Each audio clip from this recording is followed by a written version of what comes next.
经常结婚的朋友都知道，每次结婚都是要彩礼的。这个女人的婆婆和大嫂为了给大嫂的儿子筹集28万8的彩礼，联手要把她女儿卖了。在推搡中，她后脑着地没了。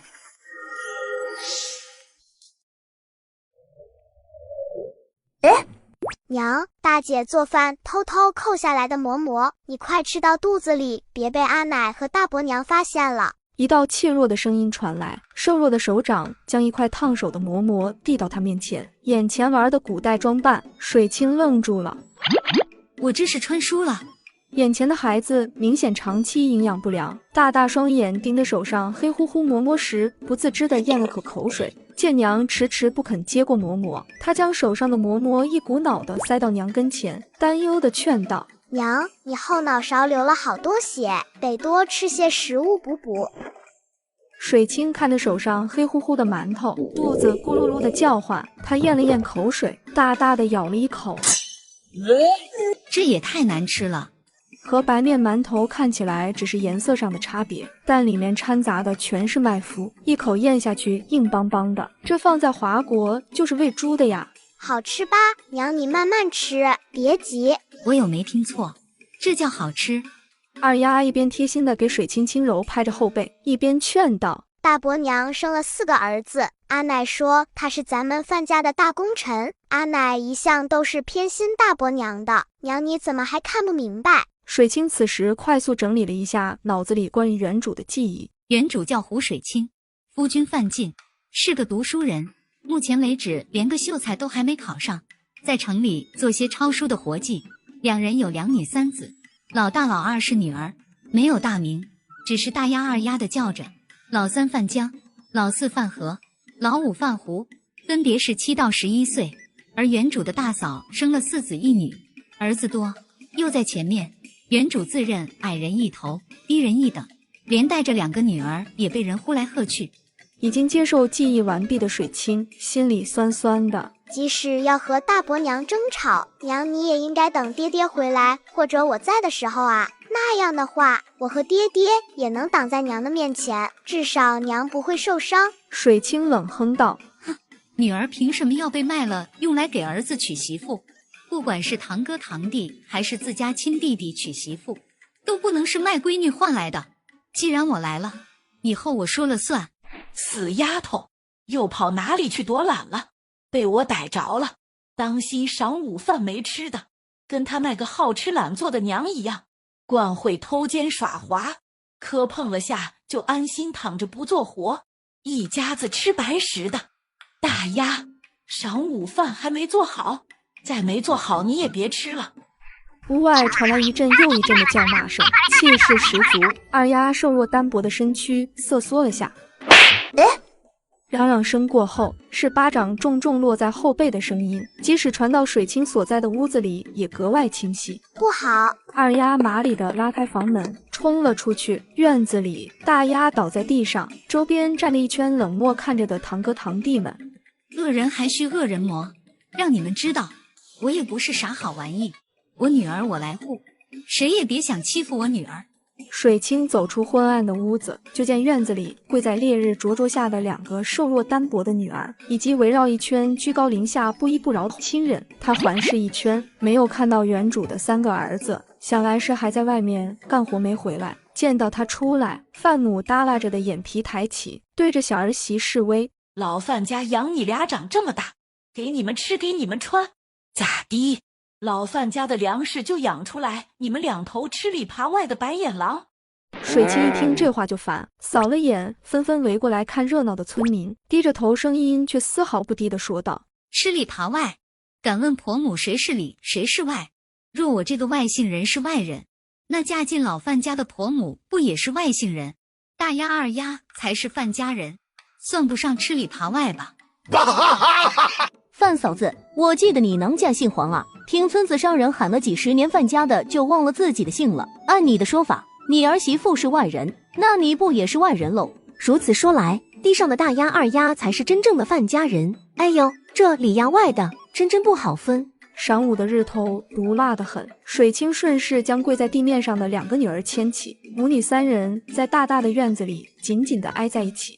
娘竟然会护着我们，护着让她在家没地位的两个丫头片子。可娘真真切切的在他们挨打的时候出来了，而不是一如往常般次次躲在屋子里。那还不是他俩私自分配食物？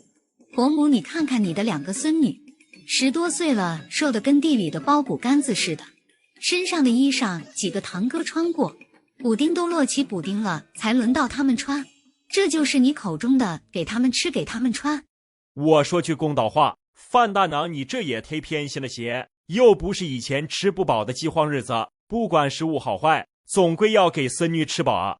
对啊，又不是半大的小子能吃穷老子。话说范大娘，你这几个孙子长得实在好，牛犊子一样壮实，怎么喂出来的照样给孙女喂呗？孙金花看着败下阵来的婆婆，眼珠子一转，笑着道：孩子和孩子可不同，有的孩子吃多少长多少，有的孩子吃再多也不长肉，都是吃一个锅里的饭菜。2个侄女不长肉，可怪不得别人。依我看来，终归是我家儿子有福气，侄女儿没福气罢了。不然大家看为何一样的吃食，单单2个丫头不长肉里，一个能吃干的，一个只能吃稀的，这能叫一个锅里一样的吃食？大嫂既然这样说了，那以后家里的吃食就一样吧，正好也看看女儿是不是有福气的。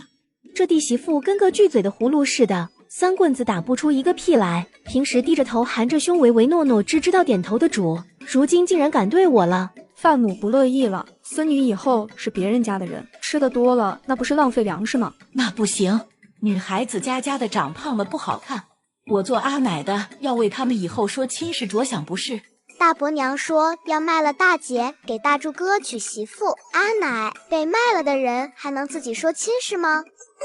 小孩子家家的乱说话，大家别信。不是战乱荒野，卖儿卖女的人家总归被人所不齿，到时议论的人多了，唾沫星子就能淹死。接上集，婆婆苛待孙女，不想摔了一跤后的我，已经不再是任人拿捏的小儿媳。傻孩子，吓着了吧？你俩还真当你大伯娘要卖了你呢？她就是说着闹你玩的，哪有长辈，尤其还只是个大伯娘，能当家做主卖了你？你放心，你大伯娘有银子，养儿子的人还能没攒到娶儿媳妇的钱。再说了，即便你们大伯娘拿不出银子，不还是有你们阿奶吗？她手上必然是有银子的，实在不行还可以卖田卖地呀。反正娶你大伯娘进门就是卖了田地的，这又不是啥稀奇事，家里还有20-30亩良田，到4柱娶亲也足够了。听到这话后，就连之前一直看着2个堂妹挨打挨骂没吭半声的范3柱、范4柱也齐刷刷的看向自家阿奶，齐声问道：阿奶，你会出银子给我们说亲事？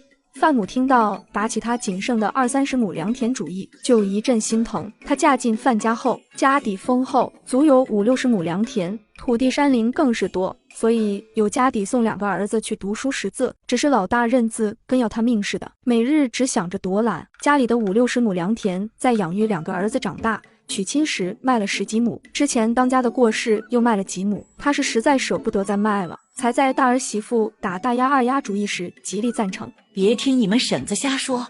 怎么能算瞎说呢？婆母，你要想清楚，以后你可是要靠大柱他们几个孙子养老送终的。你有银子不舍得拿出来，有田地舍不得给他们，难道不怕以后没人继承范家的香火了？孙金花心里泛起嘀咕，范家以往的日子好过，是村子上数1数2的富户，婆婆手上不会还藏着不少银两，舍不得拿出来吧？水清看大嫂的样子，分明信了婆婆手上有银子，等提出分家，大嫂肯定要争取婆婆的赡养权，她可不想分家后带着婆婆一起过日子。哎呦，那可不行，范嫂子你可不能断了范家的香火啊！银子给孙子娶亲那是天经地义的事呐。范母被大儿媳妇以及几个大孙子虎视眈眈地盯视着，犹如被人架在火上烤。此时范江带着2个弟弟干活回来，见到他们3个回来，范母一瞪眼，厉声呵斥：挖个野菜挖这么长时间，硬是跑哪去躲懒了？一大家子人等你们吃晌午饭，进去进去，再不进去统统没吃的。好了好了，都别嫌吃萝卜淡操心了，各回各家，各管各娃去。走喽走喽，范婶子你好好管家吧。切，偏心偏的没边了，难怪家里日子越过越差。来，大柱、2、3、4柱，你们的整个黑面馍馍拿去。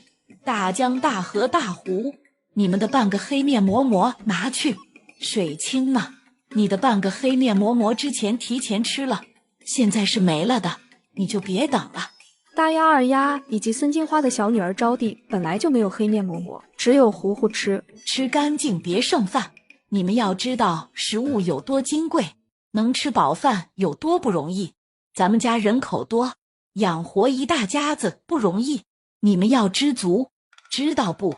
范母训完话，轻飘飘地瞥了眼正中的小儿媳妇，扬手道：好了，都去吃吧。水清抬眼看着两个闺女捧着粗陶碗往门槛处走，不解地喊住：大丫、二丫，你们去哪？婶子，你忘了，女儿是不能上桌的，只有我们这些儿子才能上桌吃饭。我是长子长孙，最为贵重，以后要继承范家的。婶子，你记好了。我记你个大头鬼！范家你继承啥？是那几亩薄田，还是这3间旧屋子？那你娘、你阿奶、你几个弟弟吃什么住哪？过来，哪也不去。你堂哥弟弟们能坐，你俩也能坐着吃饭。大丫、二丫往外的脚步停住，听话的往回走。范母脸色发黑，呵斥：老二家的别胡闹！自古以来，女儿就不能上桌，也就是我们范家好说话，不然你们也不能上桌。范大柱站起，指着捧碗蹲在墙角的范招娣说道：二婶，你看我妹妹不也不能上桌吗？很公平。哼，你妹妹连坐在桌子旁边吃饭都不能，你很骄傲很自豪是不？不好意思，我闺女我不同意。胡适，你别看今天大家都帮着你说话，就不知天有多高地有多厚。我告诉你，老婆子还没死，这个家轮不到你做主。水清豁然地朝外走去，范母脸色难看，恶狠狠瞪了大丫、二丫几人一眼，强势下发命令：他不吃，不许给送吃的。他有骨气，我看他们饿几顿。吃饭，胡适瞎闹腾，正好连晚上那顿也省了。我就不信。孙金花吓得啊呀的大叫，正在训话的范母吓了一跳，她神色不善地眯着眼朝大门口看去。女儿只是想上桌吃饭，婆婆却说自古以来女孩子家就没有上桌的道理。一气之下，我把饭桌劈成了2半，并架着婆婆逼分家。胡适，你有话好好说，轻易不能动刀子啊！弟妹，我们之前相处的10几年一向和睦，别犯傻事，冲不！大柱、二柱，你们婶子疯了，快把她拦住！孙金花看着举着菜刀越来越近的胡水清，惊吓连连嚷嚷道：娘都知道婶子疯了，还让我往前冲，我不是范家的长房长孙吗？最金贵的人受伤了怎么办？二柱见大哥缩在一旁，更是一动不敢动。见2个儿子叫不动，孙金花抖着声音商量：弟妹，你看要不给你大丫、二丫分小半个黑面馒头，小姑娘上桌子不上桌子吃也没什么要紧的不是？既然没什么要紧的，那嫂子也别上桌吃饭了，端着碗随便哪里一顿吃呗。那可不成，我好不容易才熬到可以上桌吃饭。庄户人家，谁家不是这样过来的？偏偏就你闹，别以为在院子里你闹的那一通，村子妇人们帮着你就得意了。你满村子打听打听，这次谁会帮着你？水清一菜刀重重劈在老旧的桌子上，年久失修的饭桌顿时一分为2，散架了。造孽呀！你不能女儿没吃的就不让我们吃了呀！既然女儿不能上桌吃饭，行，那就都别吃。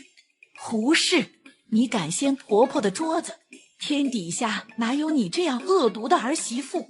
孙金花见弟媳妇得罪婆婆，心里满是窃喜，她收起嘴角的笑意，提点婆婆道：弟妹，你不敬婆母，等小叔子从城里回来，你如何自处？胡适，你等着，等静儿回来了，定让他打死你。看谁先打死谁。我的儿啊，好命苦，怎么娶了个母老虎回来？好了，现在大家可以心平气和地坐下来谈分家了。分家？谁说要分家了？不是在说大丫、二丫能不能上桌吃饭的问题吗？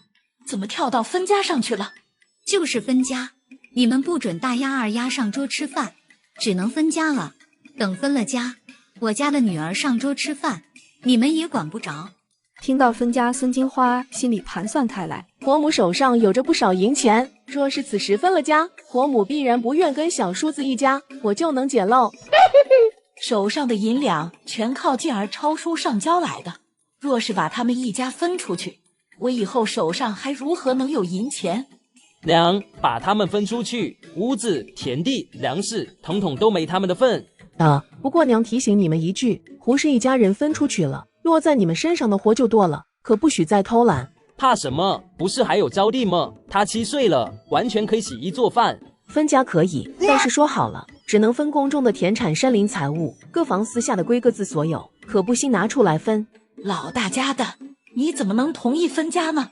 婆母，你看看弟妹的样子，不分能行吗？晌午她一顿闹腾，咱们家在村子上颜面扫地，大助他们没有名声，如何说得了好亲事？分家也行，你们收拾一下屋子里属于你们的衣裳被褥，麻利的滚出去。老范家的东西你别想。哎呀，完了！你别总拿菜刀吓唬我们，劝你识相点，惹火了我们兄弟4人一起上，扔你们出去，你又能如何？弟妹，我儿子多，你打也打不过。宫中的田产山林财物，婆母不愿意分你一份，你要是有骨气就不应该要。嫂子，你想仗着儿子多，要动手把我扔出去？成，那谁先上？到时候这屋子里又是血又是命的，刚好也不用分家了，大家一起入土好了。算上我们要和娘一起。弟妹认真了不是？大柱还是个孩子，哪能和他计较？家当自然要分的，还是等老大回来再分东西吧。有老大在，还能帮你们运东西不是？孙金花心想，等老大回来了，分得多和寡也能帮忙打掩护。亮湖水清一个妇道人家也发现不了什么。既然要等，干脆等孩子他爹回来了再一起分。范母和孙金花愣在原地。老二是个读书人，脑子活络，等老二回来分家还能友好？不行，老大今晚就能回来，老二还不知道哪天才能回来。老大也是读过书认识字的，分家有个识字的人写契书就成，不用等老二了。娘和嫂子一致认为，只要有识字会写契书的人就成吗？穿越古代丁天天心婆婆笃定我不识字，想趁我丈夫不在家把我们一家分出去。恰好此时我那丈夫从城里赶了回来。爹爹，我的儿呀，你的好媳妇快要了你老娘的命了。你嫂子只是一句卖了大丫的玩笑话，她便不依不饶，闹得左邻右舍人尽皆知，让娘和你嫂子名声扫地。三柱不小心撞了她一下，他能躺一上午不做活，连吃饭的桌子都给劈了。可怜你的老娘，到现在还饿着肚子呢。爸母真是天生的演员呢，眼泪说落下就落下，也就是生错了时代。要是在华国，靠这演技，怎么得也能天天吃香的喝辣的。三柱壮士，水清年轻，被撞了才能只躺一上午。倘若换娘的话，恐怕会去半条命。以后还是严加管教吧，不然哪日撞了别人多少银子都不够使的。小叔子这话说的难听，莫不是咒我家三柱？再说了，他还是个孩子，撞一下怎么了？咱们做大人的还能跟个孩子计较不成？子不教父母之过，孩子做错了事，大了他们自己担责任，小的话自然应是父母担着的。这样吧，水清躺了一上午，显然确实伤着了。目前还是一家人，就不谈银钱，只补偿。范进看了看水清，转而向二丫问道：新慧，你一向聪慧，你说说大伯娘补偿你娘什么好？娘流了好多血，肯定要好好补身子才行。家里存了65个鸡蛋，就赔50个鸡蛋给娘补身体吧。对了，鸡蛋是宫中的，大伯娘私人还有2斤红糖，正好用来炖红糖鸡蛋，对身体最好了。孙金花心在滴血，范母的心更像是被刀割了一般疼。50个鸡蛋啊，能换不少盐回来了。再不济进了自己肚子里也能补身体，现在全部要进胡氏的肚子里了。嫂子倘若不愿意，那还是银子好使。愿意，小叔子说的对，我们还是一家人，谈银子多见外。那好，现在来谈分家的事。你不要再把东西送回，好吗？水清愣住，看向最小的儿子范胡。送回？为什么要送回？以往爹爹要来的东西，娘总说让你在家里难做人，等爹爹一去城里，又给阿奶和大伯娘送了回去。水清似乎明白了为何谈补偿时范进会略过他，直接问了女儿。还有范母控诉败坏名声的事，他直接略过不提，转而提起分家事宜，像是他们早就想分家了，只是原主不愿意罢了。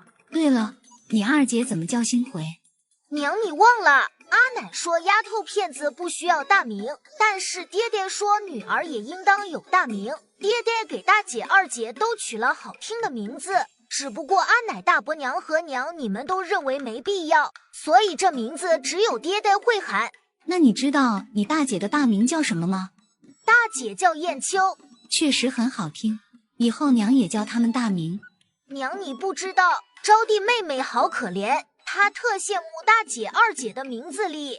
水清看向角落里的小姑娘，明明有了4个哥哥，还被取名招娣，只能说对于饭前孙金花来说，女儿是多余的。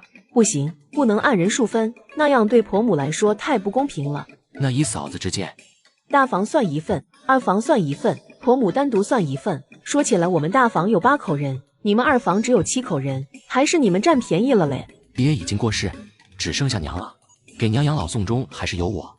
孙金花一听急了，她让婆母单独占1份，就是为了自己家，怎么能让小叔子抢去？你大哥是长子，大柱是长孙，给娘养老送终，不是他们也说不过去。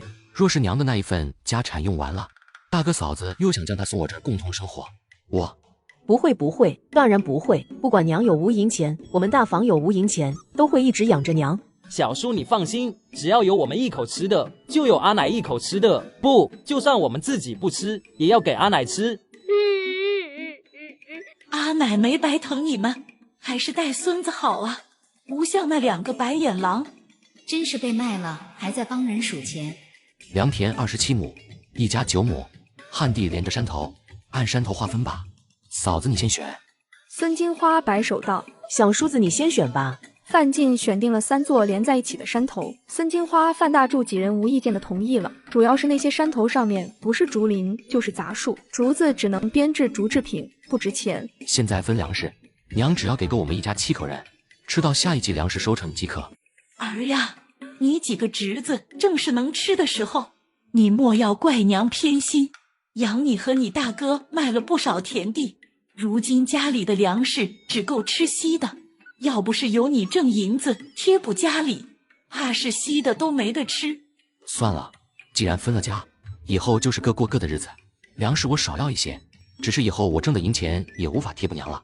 孙金花听到小叔子少要一些粮食，乐开了花。弟妹，不是我说，你嚷嚷着要分家，实在是个没脑子的。你们没银钱没屋子，出去还不是过苦日子？嫂子多虑了，日子好坏是自己过的。孙金花嘴角下垂，显然不信，种田就没有轻松的。小叔子，我可提前说好，你们若是过不下去要卖田地的地步，先来问问我们，这叫肥水不流外人田，知道不？只愿嫂子也记住这个道理。哼，笑话，我4个大儿子里，儿子多就是好，日子只会越过越红火。儿呀，麦麸磨碎了的，你吃不下没事，多多的掺在糊糊里，给这2个丫头片子吃就成。别浪费了。范进一直带笑的脸色阴沉了些，见小儿子不吭声，范母气不打一处来，哼道：老娘倒是要看看你疼他们有什么用，以后他们长大嫁人，还能指望他们给你养老送终？父母子女一场，儿女皆是缘分，儿子只是尽为人父的责任而已，不图回报。还不图回报？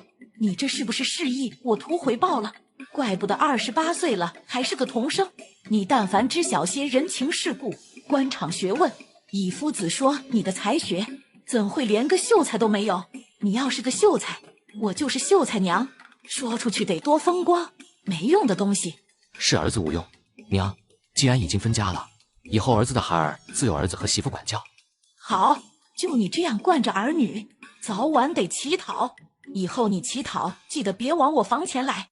分家的契书写好，分别签字，按下手印，又将田地契书拿出，各自收好。从邻居家借来板车，一家人收拾好东西，拉起车往外走去。鸭子和鹅没回来，水清手脚麻利抓了6只最肥的母鸡。范母孙金花对着空了大半的鸡圈心如刀绞。和婆母分家后，我们一家搬到了荒山上，不料山里遍地是野蘑菇，随之我的穿越系统一触即发。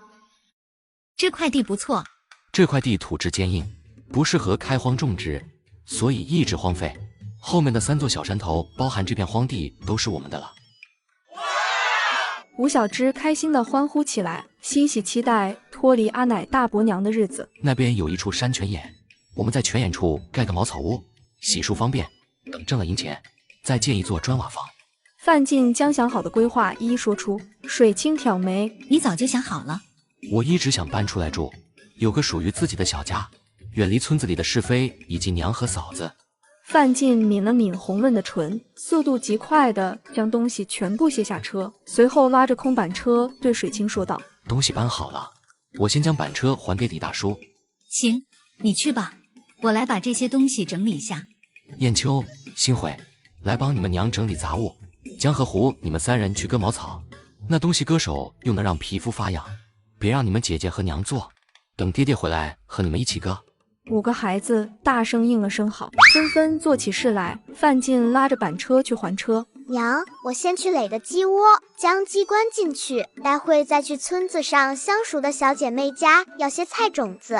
现在8月底，赶在9月初种下，多种些，冬天一家人也有菜吃。想到精心侍弄的菜园子，夏天晒的干辣椒、茄子干、干豇豆全部留在老范家，二丫就一阵阵心疼。娘，我去竹林捡些竹菇回来打个汤，粮食少，只有多多的添加野菜才行。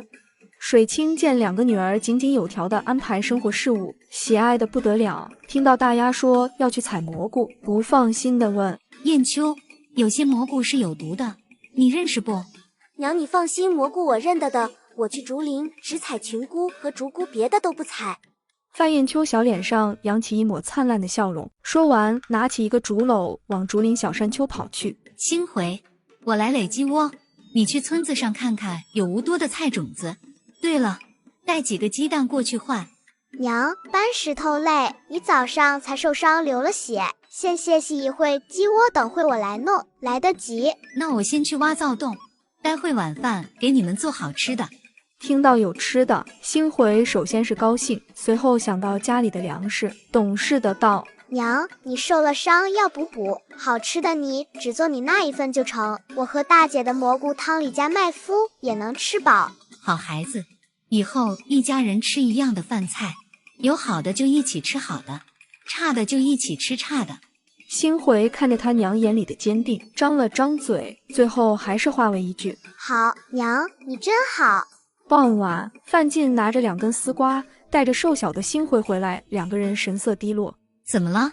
娘，村子上好多人家已经播种了，没有多余的菜种子，你看，只换回来这些。我本想在家里将茅草屋建好，再去城里多接些抄书的活计，如今看来得先将菜种子的钱挣到，不影响播种才行。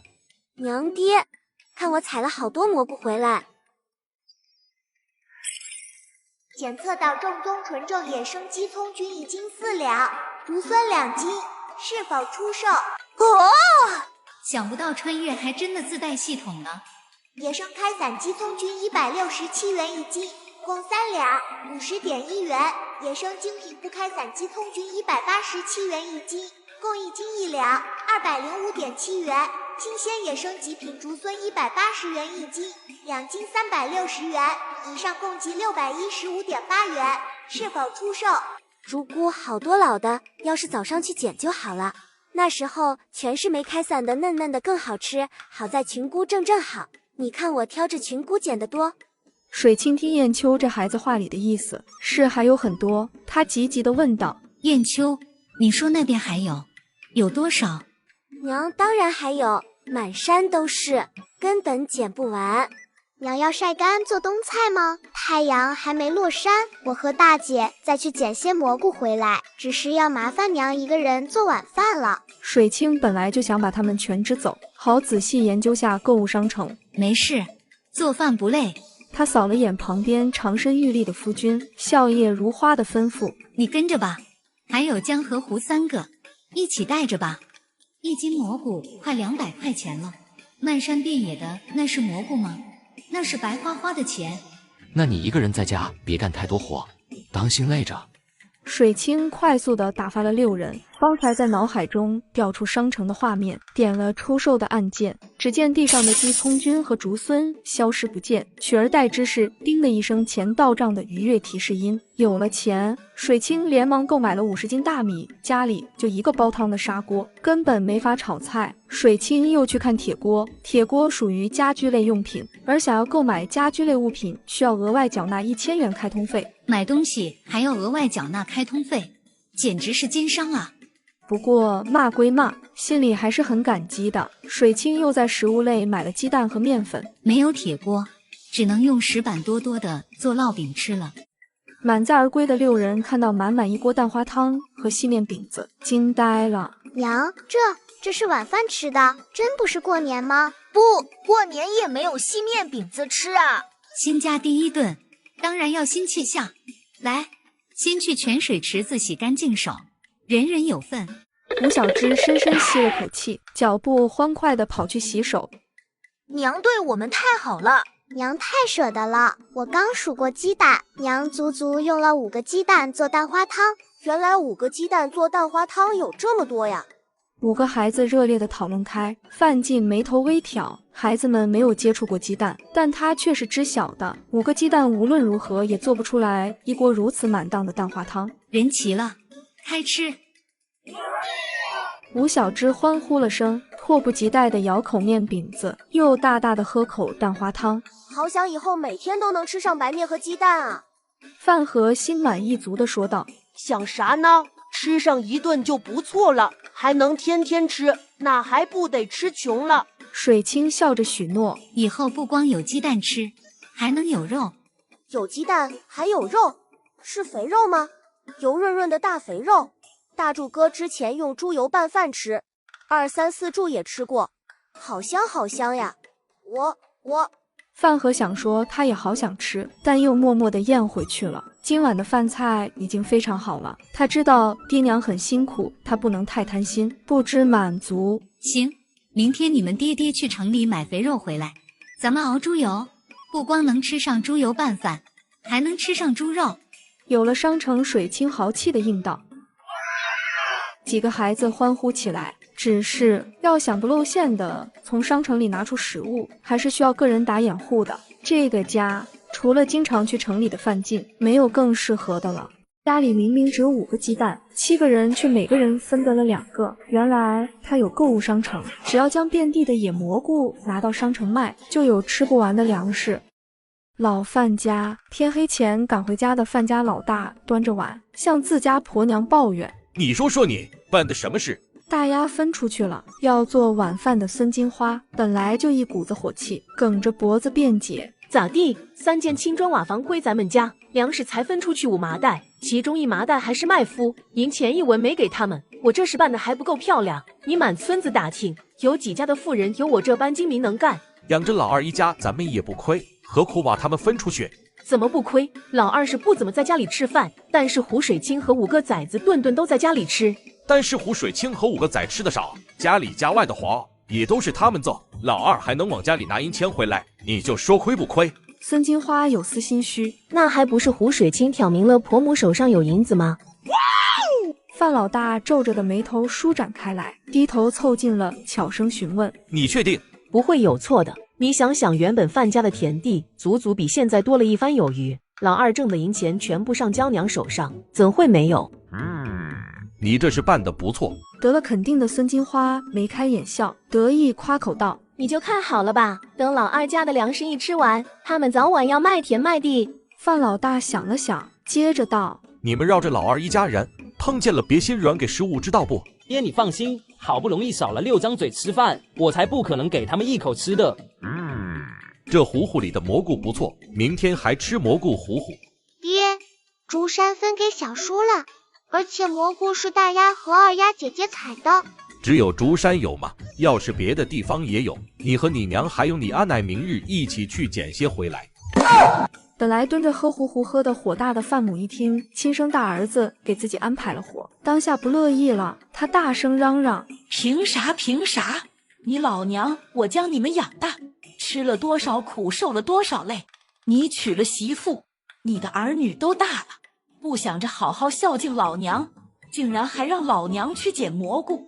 娘年纪不大，已经想着养老，真是惯会享福。不过想到娘手上的银子，他压下不满，对上孙金花吩咐：那你明天带着招娣去捡吧。范母满意了，孙金花不满却不敢吱声。天上只剩微微亮光，范进带着江和胡三人在绑茅草做茅草屋。怎么了？你跟我来，我有事和你说。范进心里也满是疑惑，为什么粮食多了1麻袋，5个鸡蛋为何能做出这么多蛋花汤？你想不想过上好日子，吃饱喝足的好日子？范进嘴巴微微张开，沉吟片刻后慎重地答道：我明日去城里多接一些活计，养活你和几个孩子不成问题。田地里的收成管一家温饱，你别太担心，也别做违反律法的事。水清听得一愣一愣的，他安抚道：你放心，既不违背律法，也不坑害他人，只是需要你配合一下。我能做什么？对了，粮食和鸡蛋多了也是这个缘故吗？我头磕了后，不知道是不是神仙保佑，新得到一件东西，能通过它换取粮食物品，但也不是白给，需要拿东西换。粮食和鸡蛋便是用燕秋采回的蘑菇换来的。神仙的东西也不能白给，用东西换再公平不过了。只是竹菇不值钱，1斤蘑菇能换多少粮食？竹菇和群菇价格不一样，开伞的和没开伞的价格也不一样。水清没有说价钱，折中说了下能换的粮食。范进看向水清，何龙因惊讶张开了嘴巴，认认真真的叮嘱：水清，这是个好神仙，既然他将东西给你了，必然是认可你的。你别和别人说，知道吗？还有5个孩子还小，怕口风不严泄露了出去，也先别和他们说了吧。你放心好了。那我能做什么？水清将需要他办的事细细说了一遍。燕秋、新慧，你们准备做什么？我和小妹趁蘑菇现在新鲜洗出来，夜晚风凉吹干水分，明日大太阳晒个半干不成问题。竹菇群菇最晚到10月，我和大姐小弟们努力捡蘑菇，等冬季咱们家就有菜吃啦。水清精准地听到竹菇群菇最晚到10月，也就是说靠蘑菇挣钱只有1个来月了，开通别的种类需要钱。水清有些愁，不用洗，明日爹爹要将它们全部带去卖，洗了容易缩水发皱。燕秋想到漫山遍野生长的竹菇群菇，担忧地询问：能卖掉吗？城里人爱吃不？这朝代的城里人爱不爱吃水清不知道，但他知道华国无论城里人还是农村人老爱吃鸡枞菌和竹荪，所以购物商城里面才那么好卖。你们放心，爹爹不是在集市上去卖，而是卖给书铺购书的读书人。能买书的人家条件好，他们愿意1斤出4文钱购买。太好啦，我们明日天一亮就去采菇子。等明日菇子卖了银钱，爹爹买肥肉回来给你们吃。水清想快快地把地上的鸡葱和竹荪换成钱，看看有多少，对上2个女儿道：你们也去洗洗吧，早点睡。2个孩子走远，水清调出系统，开始出售地上的菇子。范进看着地上的菇子凭空消失，只见地上出现一篮大个头的鸡蛋，崇拜地看向水清。水清，水清淡定地回道：我买的，待会偷偷放进鸡圈里，明日燕秋他们起来捡鸡蛋，就会认为是咱们家的鸡生的了。我来看看商城里有什么是适合拿去城里变卖的。他们有很多东西必须要用铜钱和银子，所以需要将商城里的东西转换成银钱。2人经过一番商议，最不容易露馅的是山上的野药材。药店每进一次货，老板女儿就生一次娃，以往来的都是短打衣衫、娶不起媳妇的采药人，可这次来了个穷书生，送来的药材却全是极品。老板高兴得大笑不止，连忙把书生推进女儿房间，可书生却拒绝了，家里都穷得揭不开锅了，他一心只想要银子，接上急。别的不是太清楚，但何首乌是肯定有的。这些年来，村子上的人陆陆续续挖到过不少何首乌，不过年数很短，大多是1-2年生。水清点开商城，咬牙点了开通药材类目，当即买了何首乌和一些何首乌种子，余额顿时只剩500元。范进看着地上渐渐多起来的何首乌，心里开始规划：大个的明日我带去城里药材铺卖，小个的带一般去吧，剩下的埋在我们家后山。倘若药铺或村民问起，也有个由头，不至于露馅。这个是种子吗？见水清点头，他轻轻浅浅的夸赞：你想得很周到。2座后山空着也是空着，用来种植药材再好不过了。你看看有没有那种饱腹感极强的种子？咱们这儿年年汛期发大水，有些年田里水稻被冲走大半，村子里的土坯、茅草屋全部倒塌，死伤了不少人，饿死的更是多。到时倘若村子里人人吃不饱，也会危及到咱们。水清立即明白了范进的意思，脑子里已经想到一样特别适合山林间种植的食物，淀粉含量高、饱腹感强的同时，它还生津止渴，是一味药材。水清直接在商场买了3斤种子。诺，隔根的种子，要不了2年就能占满整个山林的边边角角。范进没想到真有符合要求的农作物，双眼清亮如月。咱们屋子后面山林用来种贵重的何首乌，以后挖财也方便些。靠近村子那边的山头用来种隔根，我今晚将何首乌先种下，等明天回来再去撒隔根种子。次日清晨，范进背起装好药材的背篓往广云府方向走去。进了城，范进一路脚步不停地来到城里最大的药铺仁济堂。小药童抬眼看到身穿长衫的范进，迎上前来，客气询问：这位公子是抓药还是看诊？我有些药材，想问贵铺收不收？掌柜笑容满面地迎上前来，委婉地提问：不知是何药材？太过常见的药草类，我们药铺收的已足够今年使用，怕是无法再收了。范进脱下背篓，递到掌柜跟前。好，竟然是何首乌。只见掌柜的嘴角笑意逐渐扩大，对上范进拱手问道：公子既然拿来仁济堂，想必也是对咱们药铺信任有加。老夫收购药材一向银货两讫，从无克扣斤两，也不胡乱报价。公子若是担心我压价，大可去别的药铺问了之后再决定。范进选择仁济堂，正是因为他童叟无欺，同村人口口相传出来的好口碑。又见秦掌柜态度诚恳，他朝掌柜的拱手行礼道：掌柜的客气了，自然是信得过的，就不去别处询问了。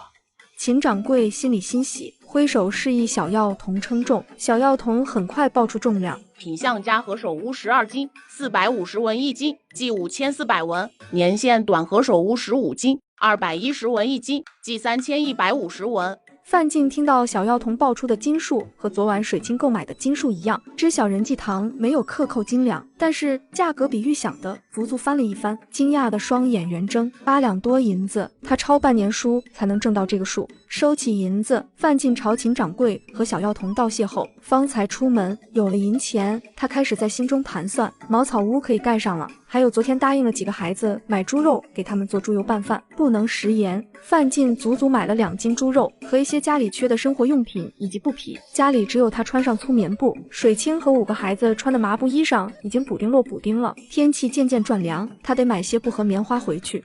满山的蘑菇他一个不摘，偏偏要从别人手里抢，孩子们不愿意给，却被他说白眼狼。我们去找你姐姐哥哥。好呀。范胡一蹦一跳的在前面带路，不一会就见前方相互搀扶走来的人格外眼熟。娘，是大姐、二姐他们。娘，4个孩子见到水清，眼泪汪汪的同时喊道：本就破旧的衣裳此时沾满泥土，竹篓从圆形变成扁形，里面只有零零碎碎的一点蘑菇。说吧，发生了什么事？娘，我们早早去竹山捡蘑菇，本来捡满2篓子了，后来碰见了大伯娘，她说大伯爱吃蘑菇，直接让我们把蘑菇到她背篓里，我们不愿意，她就骂我们是养出来的白眼狼。二姐挡在竹篓前面不让她拿，她竟然狠心推二姐滚下山坡。孙金花，好得很，连侄儿侄女辛苦捡的蘑菇也要抢。走，娘给你们讨公道。村口在屋檐下的妇人们手上包着鸡头米，一边闲话家常。看到喜滋滋回来的孙金花，齐齐露出诧异的神色。李大娘瞄了眼范招娣身后背篓里的竹菇，夸赞道：“金花呢？这日头还没多高，你娘俩就捡了满竹篓的竹菇，手脚真麻利。你俩这是起了个大早啊，是个勤快人了。”李大娘的媳妇冯大燕心中虽诧异孙金花的转变，但还是衷心的夸了一句。以往的孙金花是个啥样，山水村的人都是知道的。想不到昨日分了家，孙金花立马勤快了起来。切，这算啥？老娘勤快的地方多了去了，你们个个别狗眼看人低。这话已经算得上难听，还一竿子打翻一船人。妇人们对视一眼，低下头继续包着手上的鸡头米，不再接话。孙金花见没人出声回应，气呼呼地哼了一声，一扭身走了。村长家的儿媳妇王贵芬皱眉，疑惑说道：“我才见范大嫂子出门，怎的如此快就捡满背篓回来了？招娣身后的背篓看起来怪大的，怕是有10多斤竹菇吧？看，可能是恰好碰到了一片锅子窝。他现在又没了老二一家帮衬，村子里亲近的没一个，谁会给他？”张婶子撇了撇嘴，不在意的道。其他人一听也是，孙金花占便宜没够，别人家菜园里的菜，他路过见长得好都能薅2把走的人。村子里的人大多领教过，谁会送他姑子？话说分家对范老二家是好事，对孙金花一家来说，说不定也是好事。你看孙金花不也勤快起来了吗？你看看招娣才7岁，竹篓还让她背着，范大嫂子空着个手走路，不亏心吗？李大娘抿了抿唇，往好的一面说道：“慢慢来吧，起码没了范二一家干活，她自己也开始干活了，没有只让招娣一个人去干活，勉强也算说得过去。”那是招娣还太小了，一个人干不了。李甜甜心里有丝悲凉。王贵芬快人快语道：“那是他娘，能有啥法子？再不好也只能受着，还是快包鸡头米吧，等晒干了存着，往后粮食不够的时候拿来煲汤，既是菜又是饭，老划算了。”检测到正宗野生无污染纯手工剥鸡头米23斤，是否出售？正气势汹汹赶往孙金花家的水清脚步一顿。娘，咋了？范和低声询问。水清朝远处屋檐下聚集一起做手工活的妇人们看了一眼，缓了缓道：“没事，走得急，有些岔气，稍微歇息一下就好。”水清调出系统商城，看到熟悉的画面：新鲜野生无污染纯手工包新鲜鸡头米131斤，晒干后叫芡实39一斤。看来又有赚钱的新法子了。只是该如何从山水村妇人手上收购鸡头米，以及用什么价位收购比较好，还是等他回来了再说吧。当务之急是追回姬宗君。如此大的阵仗，看呆了村口干活的妇人们。哎呦，范二家的，你们这是怎么了？张婶子大声问道。其他妇人们接连站起。千万别做傻事啊，有啥事和大娘说说。李大娘丢下手上的活计，急急问道。其他妇人也同样丢开农活，你一言我一语的劝说。昨日好不容易分出去了，接下来的都是好日子，大妹子你可不能犯傻。是不是昨日分家分的不公平？没事，还有村长在呢，别动刀子，那可是要上官衙的呀。对呀对呀，有什么事好好说。水清对村子上妇人真心诚意的关心，他心中一股暖流划过。待会收购鸡头米，一定要让这些厚道热心肠的妇人们得到实实在在的好处。在这之前，他硬生生憋出眼泪，心疼又气愤地将孙金花抢蘑菇、推星回下陡坡的恶行复述了一遍。接着，范江双眼红红，哽咽道：“大伯娘一直对我大姐二姐没有好脸色，大姐二姐念着她是长辈，对她恭敬有加，田里地里菜地山上哪样活不是我大姐二姐做？如今分了家，大伯娘在我们的山上抢我们的蘑菇，为了一竹篓的菇子，竟然对我二姐下狠手，我实在不服，今天一定要为我二姐讨一个说法。”太可恶了，咱们山水村怎么能有这样坏的人？贵芬，你快回家一趟，将你公爹找来，许婆婆眉头深皱，率先开口说道。王贵芬爽快地应了声，脚步一转，大步跑回家。她要快些搬来当村长的公爹来主持公道。走，我们陪你一起去，让孙金花给个说法。大娘婶子们的恩情我记下了，等我当家的回来，我们再一一上门道谢。一群人浩浩荡荡地朝孙金花家奔去。男人去蹲坑时，妻子拿着竹篓正要出门，可10分钟过后，他回来发现妻子已经满载而归，而他却未察觉什么异样。这才不到晌午，就捡了这么大篓子竹菇回来，看来怪容易的。明日你们还去捡吧。当家的真是五谷不分，四体还不勤。我早上几时出的门，别人不知道，当家的还能不清楚？我带着一个7岁的丫头片子，就是薅也薅不来这么多竹菇。阿爹，这菇子是阿娘从大姐二姐那抢来的，咱们要不要还回去？胡捣，菇子到处都是，你自己捡不就成了？为了一点不值钱的菇子做这事，传出去了，村子上人怎么看咱家？咋了？我身为他们的大伯娘，拿他们一点菇子当作孝敬，传出去别人也不会说我，只会说他们不懂事。好了，我说一句，你有10句回我，啰不啰嗦？听着都烦。嫌烦你就别吃。我是一家之主，你个妇道人家，别总给我顶嘴。话未说完，就见一大群人朝着他家走来。在地，老二家子带一群人上我家干啥？莫不事先分家分的不公平？范大家的，原来你在家呀？你家的婆娘你咋不管？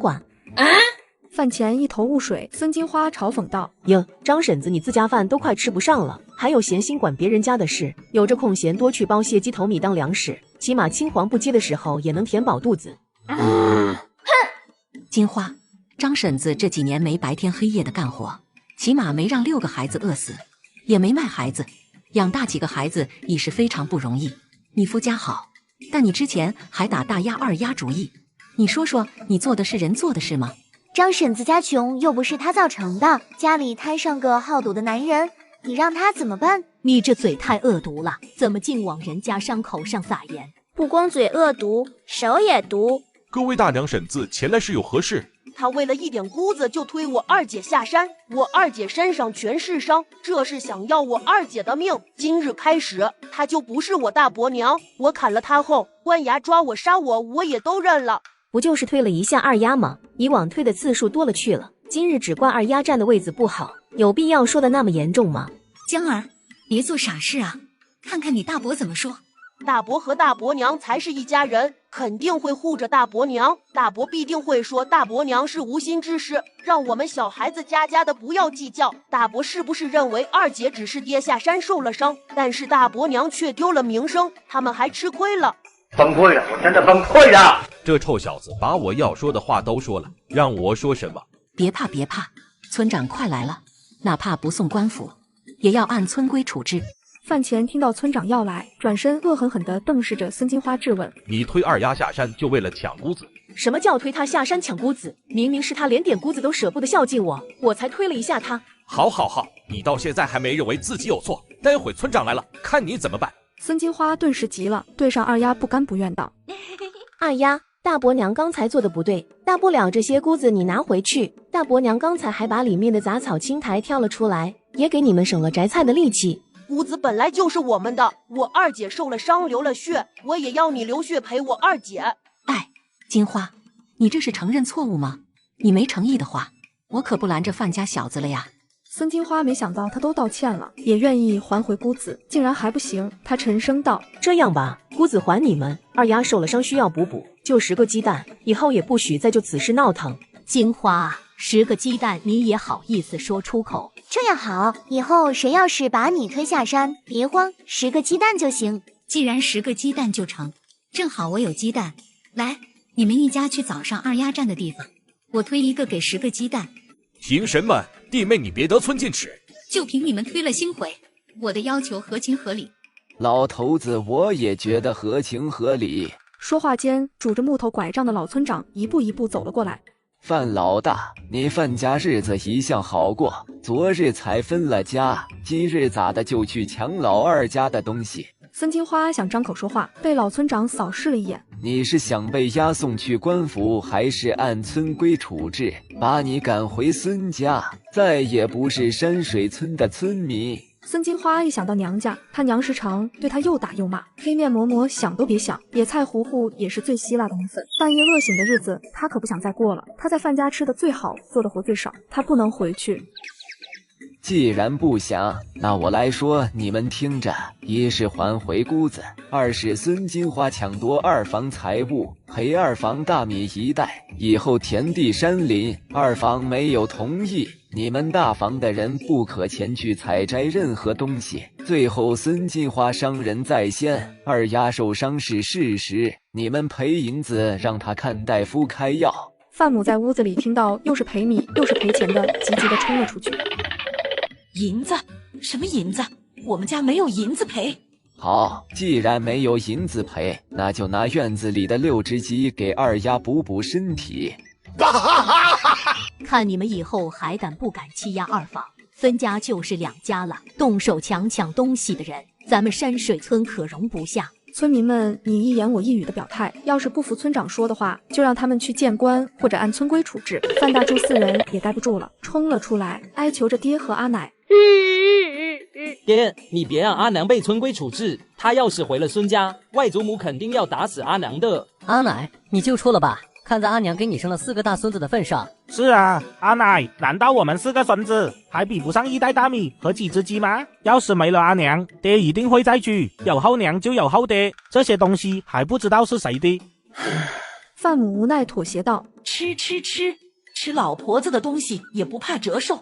东西清点完，燕秋心回几个孩子对着老村长道谢再道谢。水清知道现在人多，若是送东西，反而是让老村长难做人，而且老村长必然不肯收，不然以后村子上的事就难管了。不过他已经想好怎么报答老村长。父亲是个屠户，原本以为有父亲的接济，水清和几个孩子在夫家隔三差五的也能吃上肉。可家里的老钱婆每次都把父亲送来的猪肉都收到他房里，然后偷偷的分给大房家的几个儿子吃。久而久之，屠夫寒了心，便没再补贴过女儿家里。得知女儿被赶出家门后，他立马拉了一车的货物，带了一群壮汉往水清家赶来。早上你村子人来我摊子买猪肉，我才知道你们昨日分家了。你说说你，分家也不提前和我通个气，阿爹也能来给你撑腰，让爹娘费心了。养女儿就是操心的命。你村子人说你们分出来连个遮风挡雨的落脚的都没有，我赶紧让你阿娘去各铺子采买东西，让你阿弟去通知各位书柏邻舍，紧赶慢赶了过来，争取今天就将茅草屋盖好。水清视线从胡屠夫衣摆的补丁上移到堆的高高的牛车上，眼眶逐渐湿润。女婿是个大男人，淋雨倒没什么，你和大丫二丫是女儿家的，可不能淋雨落了病根。水清鼻子一阵酸楚，带着浓浓鼻音喊道：阿爹。胡屠夫只当女儿担心吃食，压低声音小声道：闺女，你别担心饭食，阿爹早上特意留了一刀肉，还是肥多瘦少的好肉。晌午做饭，你兑上多多的青菜，再煮一锅糙米糊糊，有肥肉也不算难看。给人帮工按照规矩，主家是要管一顿干饭的，但闺女刚分家，什么都缺，有她带来的肥肉可以弥补。水清知晓缺有水的朝代，肥肉比瘦肉金贵多了，他当即表明：爹，粮食够，晌午饭吃干的。外祖父，你放心好了，我们刚得了1麻袋大米，有吃的。好孩子，外祖父带了肥肉来，晌午让你们阿娘给你们烧肉吃。姐夫呢？爽朗的少年声音传来，水清抬起头看向眉眼清朗的少年，他的亲弟弟胡文华今年15岁，魁梧的体型和胡屠夫如出一辙。你姐夫除了抄书还能干啥？农活不行，科考不成，真是白瞎了你爹我当年的一片信任。我穿的这本书可是如临耐史，范进中举，华国绝大数人都看过的，您老也就现在图个嘴巴快活。等您女婿中举了，你可是能跟在后面给他扯几10次100的人。外祖父，爹爹今日没抄书。胡屠夫浓黑眉头倒竖，气呼呼道：连书都不抄了，那我闺女她拿什么养活？爹爹去卖竹菇和菌菇了。你女婿好歹是个读书人，放下身段又是抄书又是卖谷子的，还有啥可挑剔的？我看侄女婿是个有福气的，有官相，以后说不定就当上大官了。啊，对，就见胡屠户粗犷的脸上忍不住笑意，作揖道：哈哈哈，借各位吉言了，你们分家阿爹阿娘打心底高兴，以后你就有了自己的小家，一定要好好过日子，把日子过得红红火火，让别人都眼热，知道不？胡屠夫很欣慰，见到从府城回来的范进放下竹筐，就跟在闺女旁边打下手，更是欣慰。这股欣慰持续到晌午饭的时候，绷不住了。他是叫闺女把日子过得红红火火，让别人都眼热，但一点没掺假的大米饭，鸡蛋比菇子还多的竹菇蛋汤，加上猪肉炖菜，这是让别人眼热吗？连他都眼热。你这傻丫头，怎么把大米鸡蛋都拿出来了？这2样可是好东西，留着你们自家补身体才是正事。爹，你别怪水清，昨日才分家，菜园子还没种起来，今日能准备的菜样式少，但我们米饭煮得多，你看满满一大铁锅，蛋花汤也煮了一大铁锅，能吃饱的。胡屠夫一口气憋在胸腔，上不来下不去，他深深的呼吸几口，恨恨道：也不知道你俩今后这日子咋过。哎，大侄女你也太实诚了，鸡蛋咋比竹菇还多？以往都是在竹菇汤里找鸡蛋，你这倒好，鸡蛋里面找菇子。大米饭就是香啊，不过不是阿叔说你，大侄女你这大米饭至少得掺些菜啊，粗粮啊，太实在了。侄女婿你也不管管。几个汉子捧着范进刚买回的粗陶碗，大口大口扒着饭菜，个个打趣道。范进不好意思的挠挠头：各位叔伯大老远过来，辛苦了，我们菜上面不足，米饭定要管饱才是。哎，读书人说话就是好听。放心，侄女婿，你家的草屋一定盖得又宽敞又结实。胡文华和几个外甥端着碗蹲在路边吃饭，他干的是搬树木的体力活，消耗大，但捧着饭碗还是不敢置信。阿娘做蛋花汤，恨不得一个鸡蛋分2次。阿姐倒好，这里面全是鸡蛋，好喝是好喝，就是鸡蛋多到我都有些心疼了。舅舅，你别担心，竹菇爹爹能带去府城卖银钱，所以阿娘才多放鸡蛋，少放竹菇的。他知道阿姐也就骗骗年岁小的娃娃，竹菇能卖银钱，但无论如何也卖不过鸡蛋。他心中默默决定，等回到镇上，他去找份短工，挣些银钱给阿姐送过来。水清，何首乌价钱比我们预计的高了许多，足有8两多银子。我买了所需物品后，还剩3两银子和100多文铜钱，铜钱在竹筐里收着的。范进一五一十的汇报清楚，水清点头，伸手拿过碎银子，就见范进欲言又止，他挑眉问道：有事？水清，这些年爹娘贴补我们不少，小舅子明年说亲事的话，正是需要用银子。今日爹爹送来的东西至少有1两银子了，咱们既然有了银子，折换成银子让爹爹带回去好不？好啊，你把银子给爹爹，让他带回。范进儒雅的面庞浮上笑容，但又立马凝固。岳父大人性子他清楚的知道，送来的东西不可能收银子的。他看向蹲在路边大口扒饭的小舅子，文华的性子比岳父还爽朗，更加不会。水清一看范进犯难就想笑，他开口道：回礼也要看时候，不然非但落不到感激，还惹人不痛快。咱们这段时日多多挣银钱，过些日子给爹娘做几身衣裳，以及文华乡看好后出些银钱，爹娘还能拒收。接着，水清把收购鸡头米挣钱的事情跟范进说了一遍。范进听到后，心中的大石头才落了地。寡妇每次做饭却从来不放米，先把水倒入锅中，再撒上一把黑色的面粉，搅拌均匀，仅仅用了3分钟就做好了一家人1天的饭食。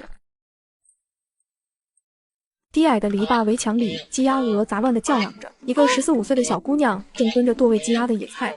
小草，快进来吃晌午饭了。哎，来了。张小草揉了揉发麻的双腿，雀跃地站起，就看到篱笆外的范进和水清。范二哥、二嫂子，你们来有什么事吗？转头又对着屋子里喊道：能，范二哥、二嫂子来了。张婶子听到声响，连忙跑出来，见到2人后笑着招呼起来：哎呦，正巧赶上吃晌午饭了，你们吃了没？快进来一起吃。婶子别忙，我们吃过了。婶子，我们真的吃过了，来是有事想和你说。是不是为了上午我帮你媳妇说话来的啊？要我说你们太客气了，哪里需要特意来一趟？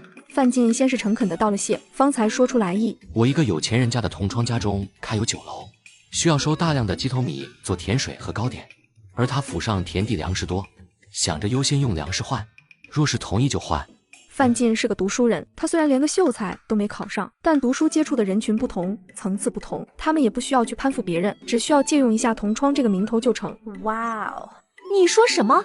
原本蹲在院子各处喝着菜糊糊的几个孩子，个个竖起了耳朵。小妹，大哥有没有听错？没，大哥，我也听到了。范二叔说要收购鸡头米，用2斤半大米换1斤包好的鸡头米，并且强调要是新鲜的。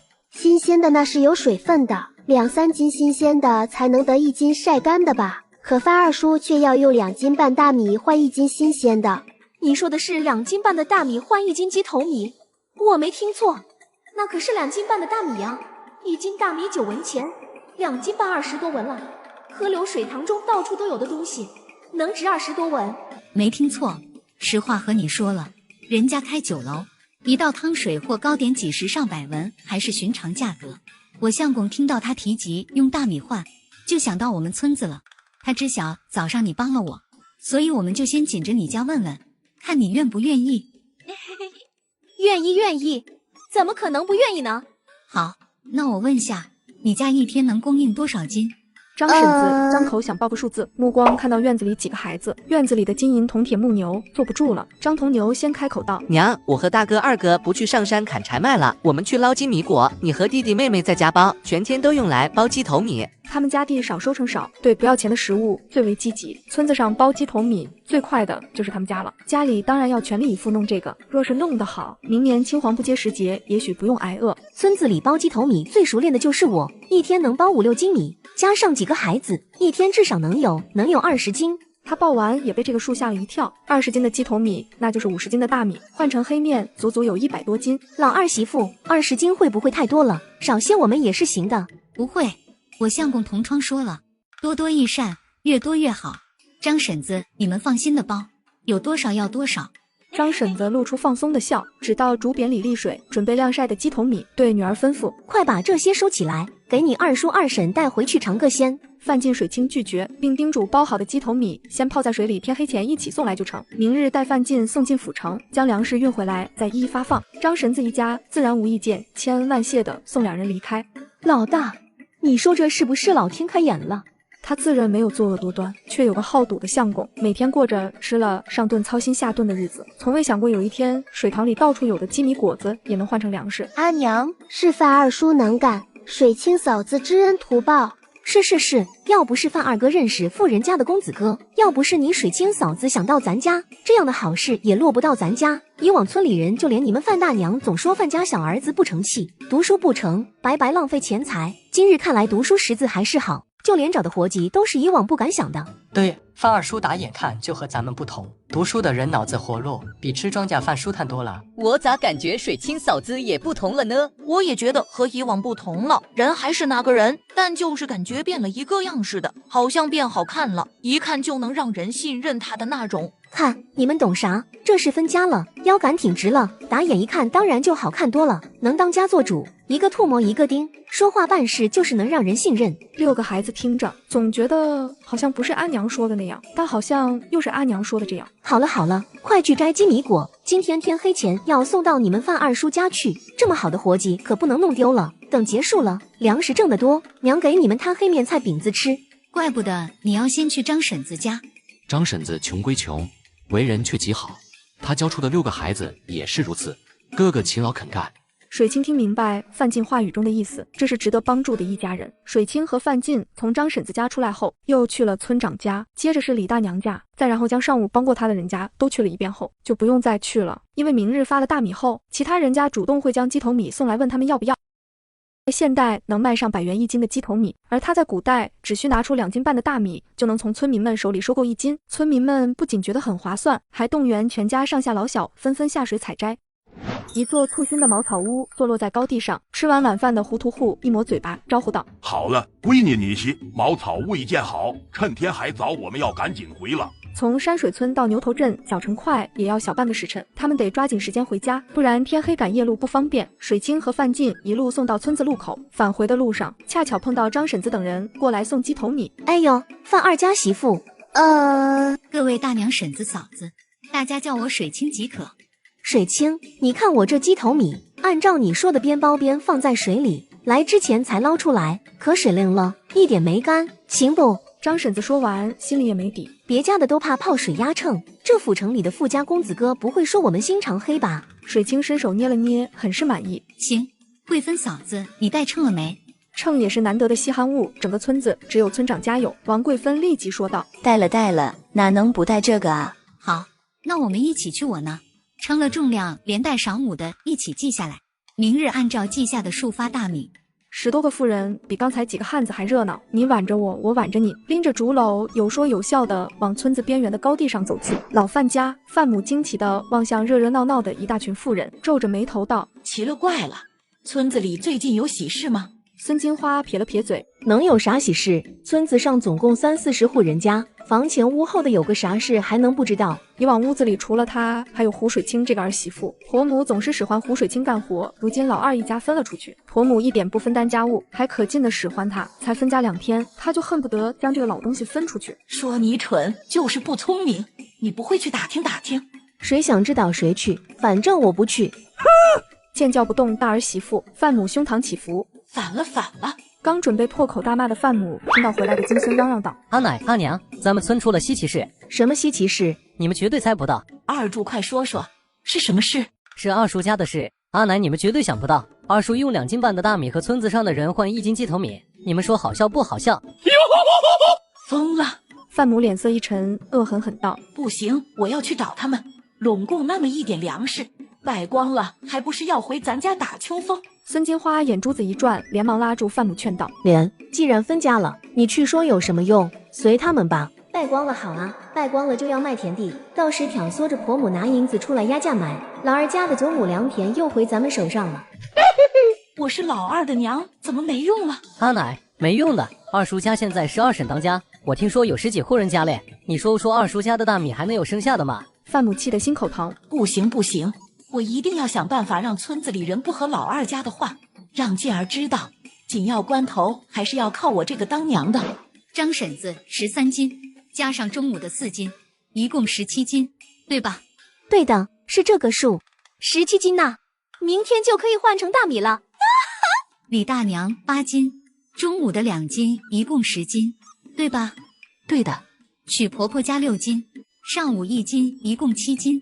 后面有的是李家的本家，王家的本家，也有范家的本家，零零碎碎的比较少，大多2斤3斤。其中还有一户范家本家的持观望态度，很是怀疑范进能不能拿出大米来，所以并不是很卖力，也没有全部送过来。范进指着其中一家也姓范的说道：这是我爷哥哥家那一只的堂哥。怎么了？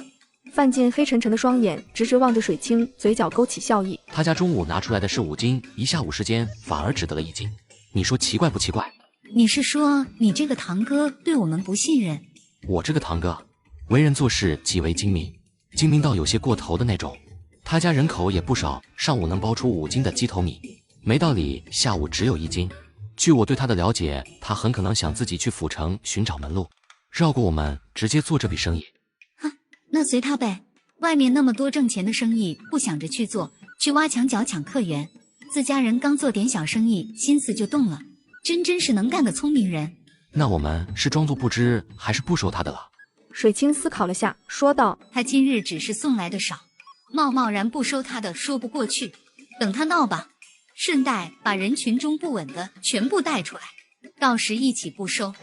两人将鸡头米全部移到屋子后，水清在商城页面点下确认售卖，然后找到大米类买了几十斤装入自家麻袋里，又补充了10几斤面粉，看着粮食袋子满满当当，心情愉悦极了。我和药铺掌柜的说好了，再有何首乌依然送他那里去，我想着明日还能送一次，然后在冬日来临前3、4天、5、6天交叉着送，只说在周边山头找到的，应该不会太引人注目。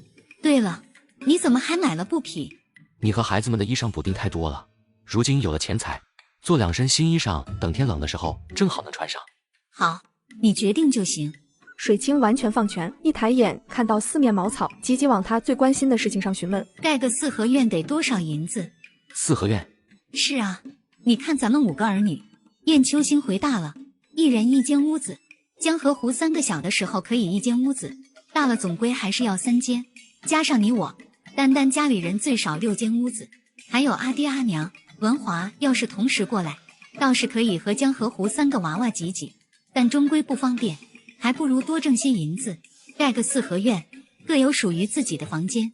这儿可不比现代，有酒店旅馆可以花钱住，也不像现代交通方便，随时来随时走。像胡母要是来一趟，至少要住上几天，看看闺女，看看孩子。弟弟要是陪着他来，总不可能单独回去，加上地方大，全部是自家的。当然，最好一步到位，多盖几间屋子。4合院我不清楚，但我知道3间敞亮的砖瓦房盖好，差不多20多两银子，加上置办床、柜子、椅子、桌子等30两是足够的。我们盖3间正屋，我们住正屋，两旁挨着建2座小巧耳房，光亮好离我们近。给燕秋兴回居住，前面建一6、5间倒座房，3间是江和胡居住，由着他们吵闹也闹不到咱们。还有2间正好做客房，东边是厨房和吃饭的地方，西边建2座厢房，住人或者存放物品皆可。连带院子围墙、连廊、铺面的粗砖至少要有100两吧。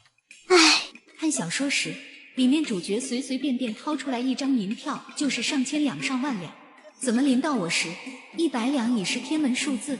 在古代，女子来例假通常都只用草木灰来进行处理，可她不仅用上了卫生巾，而且各种品牌日用夜用应有尽有。夜里睡在茅草屋里的水清翻来覆去，翻着翻着，她就感觉身下一股热流涌过，熟悉的感觉让她快速翻身而起，不惊动对面木板床上的2个女儿，悄悄往屋外走去。走到篱笆围成的简易厕所里，她搂起衣摆看了看，果然，他熟练地点开商城，花了2000开通日用品，找到适合自己的买了换上，看着不到8000的余额，忧愁地叹了口气。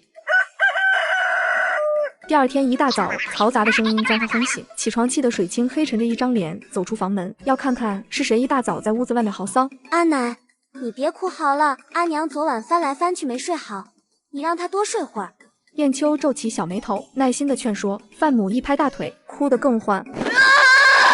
我可怜的儿呀，天不亮就去府城抄书，家里的婆娘日上3竿了，还在睡懒觉。我儿命苦呀，我这个做婆母的，想进自家儿子屋子，还要被一群我亲手带大的孙儿拦着，真一群白眼狼。我的命咋这么苦呀？水清听明白了，别说范母这哭嚎是不是学过，还是无师自通？怎么和华国某些婆婆一样的？阿奶，阿娘昨天累着了，今天不小心才起晚，平时不是。不用解释了，我就是故意睡懒觉，不光昨天起得晚，今天起得晚，以后我想什么时候起就什么时候起。怎么了？我自己地家，我睡个觉还要过问别人的意见？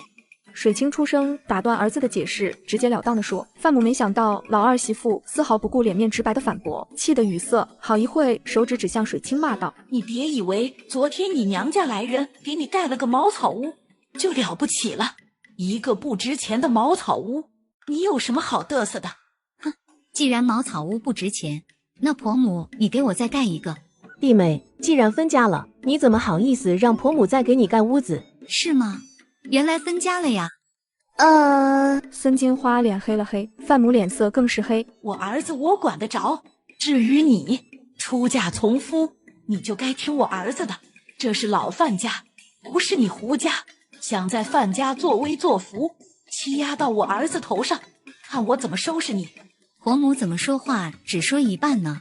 范母一脸茫然。水清继续道：出嫁从夫，我记得后面一句是夫死从子，公爹没了，婆母要听儿子的话吧。还有，这屋子是我老胡家的人来盖的，婆母要是范家胡家分得如此清楚，等你儿子回来让他别进这个屋子不就行了？对了，婆母要是不想给你儿子盖个屋子，还可以把你儿子带回去住，想必他的亲大哥嫂子也不会反对，是吧？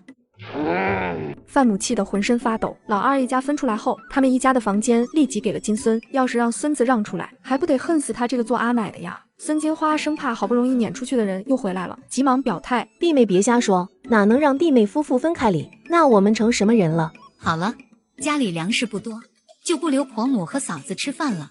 水清摆手，送客意思很明显。本想先给个下马威的范母，发现儿媳妇非但没有畏畏缩缩低声下气求他，反而说得自己哑口无言。两个人昂着头来，像斗败的公鸡一样垂头回去了。路上，孙金花抱怨道：我就说老二家的现在和以往不同了，婆母你非不信，现在好了吧？白来一趟。范母以为分家那天是他表现不好，昨晚想好了话语，一定要将老二媳妇压得死死的，哪成想没说过。他深吸一口气，狠狠道：走，去找你们大堂哥，坚决不能让胡水清那个败家娘们再用大米换鸡头米了。水清对完婆母嫂子，神清气爽，起床气也消了。看着两个娃稚嫩小脸，他顺口叫道：别总顺着他们的话说，不然一直在向他们解释，想想就憋屈的慌。咱们要进宫，要让他们去解释。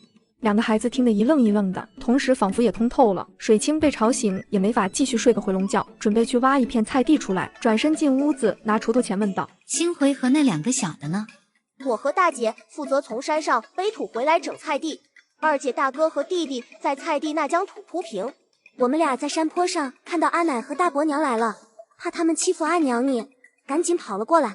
他俩没想到，一向被欺负的阿娘自摔了脑袋后变得很厉害，不气不恼间将来意不善的阿奶和大伯娘怼回去了。你们菜地选好了？燕秋点头，笑盈盈道：阿娘，爹爹说菜地选在泉眼下方，这样给菜浇水方便，施肥的时候也不会影响到水源。我看土地太硬实了，菜苗难扎根，容易长不好，就和大姐商议去山上挑林下土回来，堆成一垄垄菜地，那个土肥沃，种东西可好了。范和说起种地，眼里有光，喜悦又自信从容。走，我也去看看。娘，小舅舅昨天知道我们要在泉眼下方弄个菜地，你看他特意砍来2根大毛竹，还把中间结全部打通了。小舅舅说菜地要浇水的时候，用毛竹直接接着溜过去，不用受累挑水，不浇水的时候将前方洞口挡住就成。燕秋走在前方介绍着，水清心想，这是什么神仙家人？果然世上有重男轻女的爹娘，也有儿女心重到不分男女的爹娘。原主的爹娘弟弟真的很好很好。3个小家伙正在分工明确地干着属于各自的活，看到水清过来，笑容灿烂，喊道：娘，你看，我们已经种了好多菜，要是有韭菜根就好了，割了又能冒，10几20天就能收一次，多种一些就能经常吃到。听到韭菜，水清脑中首先想到韭菜盒子，煎到2面金黄酥脆的盒子。水清咽了咽口水，打算在商场买些韭菜种子。他信心十足道：没事，你们爹爹今天进城，说去菜市看看，有卖的就会买一些回来，还有别的，像是生姜、大蒜等等一并带回来。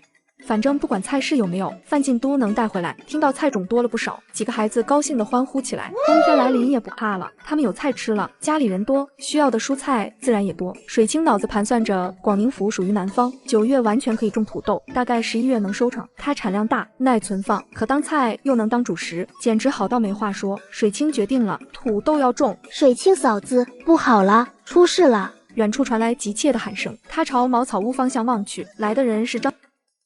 我在村里做生意，却引来了隔壁堂哥的嫉妒，便3番2次想从中搞破坏。水清嫂子，大木叔来找我阿娘，说你家根本没有大米可以换，就是为了骗我们家鸡头米的。我阿娘不信，她说你婆母亲口证实了，让咱们别信你们说换大米的话，还让我们赶紧来要回鸡头米，不然后面大米没得到，鸡头米也白送你家了。小草姐姐，你阿娘怎么说？我阿娘说她信你们，咱家穷的叮当响，耗子来了都吃不饱，要是骗食物的，何必第一家就来找我们呢？况且骗了1次不就露馅了？范二叔和水清嫂子又不是蠢笨的人，犯不着为了一点鸡头米在村子里待不下去。水清对张婶子这个农村妇人刮目相看了，这样一个拎得清看得透的人，真是被赌鬼相公拖累的。他开口安抚道：小草，你放宽心，我们家不会骗鸡头米，你范二叔已经去府城驮大米回来了。嫂子，虽然我阿娘是不信的，但是村子里貌似好几户人家信了，他们可能要一起来找你退，加上不坚定的人，到时场面怕是乱得很。我阿娘说你们要做好准备，别让人趁乱摸走了你家的东西。小草，嫂子谢你提前来告诉我这些，你回家了也替我谢谢你阿娘，告诉她我知晓了。张小草看着水清云淡风轻的神态，不安的心渐渐平稳下来。不知道为何，他觉得水清嫂子像是做过大生意的人。燕秋心回，我出去一趟，要是有人来了，你们小孩子家的别冲上前，不管如何，自身安全最重要，再大的事都要等阿娘回来，知道吗？燕秋心回点头保证。阿娘，你放心，我们不能，也绝对不会和他们吵闹，我们就在这继续种菜园子的地。水清深吸一口气，快步赶往昨晚与范进约定的地点，心里默默祈求老天保佑，保佑范进此行一切顺利，能早些回来。老村长早就从孙儿口中听到风声，拄着拐杖站在屋檐下。阿爷，你坐着吧，他们还有的闹呢。李长林身着读书人的长衫，他是山水村小一辈中唯一进学读书的人。老村长慈爱地看着孙儿，随意问道：你信不？阿爷，我不信，范二叔只是科举不行，学识和人品是没话说的。是他给孙儿开蒙，书籍价贵，也是他买了纸张装订钞好给的您。若他是贪财之人，不会只收买纸张的钱。况且书院里的先生考察我学识时，说我功底扎实，给我开蒙的人不仅学识极好，还教得很好。范二叔有才学，他要是贪图银子，大可去贵人府上谋个差事，何须在村子里争这些蝇头小利？孙儿觉得范二叔是真的想帮助咱们村子。老村长眼里的慈爱更甚，低不可闻的嗯了声，抬起满是皱纹的双眼，看向土坯围墙外热闹哄哄而来的人群。老村长，你可要为我们做主啊！咱们村子出了大祸害，一大半人都被坑了，可不得了！一定要让范进两口子将东西还给我们，要是敢不还，咱们村子是容不下他们一家子的。你们确定要还？老村长望着院子里乌压压的人群，沉声问道。嘈杂的人群安静了一瞬，随后更加嘈杂。什么意思？他拿了我们东西，当然要还我们。我包几斤容易吗？我凭什么白白给他吃啊？对，他们心太黑了，同一个村子上的人都能坑害，简直没良心。李长林在一旁是看出来了，说狠话、说恶心话的人全是那几家的，分别是村子里精明到过头的范大木家、张秃子家、王麻子家。这个张秃子和张婶子相公是亲兄弟，为人好吃懒做，2亩田地还不如人家1亩的收成。而王麻子家也是村子上倒数前3的穷，并且还是他娘亲的四叔，为人奸懒馋滑，是村子上有名的难缠户。我亲侄女可是嫁给你家当媳妇，长林，我还是你亲四外祖父，你们可不能帮着外人欺负我这孤苦的老人家。今日这事要是不帮我做主，以后老王家断不会认你娘。四叔，你这说的什么话？王贵芬对他这个经常打着他名号的四叔也是厌恶不已，眉头深皱的反问：什么话？当然是实话。贵芬之女，你可要让你家公帮我们老王家。那爹娘，你们的意思呢？2个老人家接触到自己闺女不善的目光，缩了缩脖子，又看了眼老四，最终还是低声说道：我们还是听贵芬的，他家要是退，我们就跟着退；他家要是不退，我们也不退。来之前说的好好的，你俩怎么能反悔了呢？那待会咱们退了，你们没得退，可别抱怨。老两口低着头，跟鹌鹑一样不吭声。长林，你去拿纸笔，要退的人记下来名字和鸡头米斤数，待会让你范二叔一家退了鸡头米便是。不是大米吗？怎么是退鸡头米了？你们给的是鸡头米，又不信人家换给你们大米，还要人家退大米，想啥呢？是呀，能有鸡头米就行了。大木，别提要求了，咱们来之前不是说好的吗？退鸡头米也行，要不就加价。加价？东西还没卖出去，就想好了加价，难怪这几户人家在村子上穷苦潦倒。范大木在一旁盯着排队登记的人，嘴角挂起笑。他已经和范进的亲大哥范乾说好了，他这2日就去府城打听，最好借着范进的名头搭上话，然后他们就给出比范进更低的报价，撬走这笔生意。李长林一个个的登记，张秃子家人少，儿女也不大，只有4斤。范大木昨天中午交的多，足足5斤，但下午留了一手，只交了1斤，所以总共6斤。王麻子家就比较多了，主要是他年岁大，底下儿子好几个，每家都交，如今被他压着，都登记退回。王老大、老二家临时改变了主意，不愿退，只是老三被王麻子说动了，坚决要退。老村长扫过登记好的纸张，一一对上纸上的人，说道：这次退了，以后再不能为此事闹腾了。放心好了，坚决不会闹，只要退了就成。咱们又不是不讲理的人，那还能闹？老村长，你放心，只要你能让他们把东西退了我，非但我不闹腾，谁要是闹腾我骂谁。长林，待会让你娘拎着咱家今日包的鸡头米跟上。李长林瞬间明白阿爷的意思。阿爷这是担心范二叔还没回来，这些人哄抢范二叔家大米，所以将退回的东西敲定在鸡头米上。又考虑到范二叔家没有鸡头米可以退，但自家是有的，所以带上了自家的。知晓了。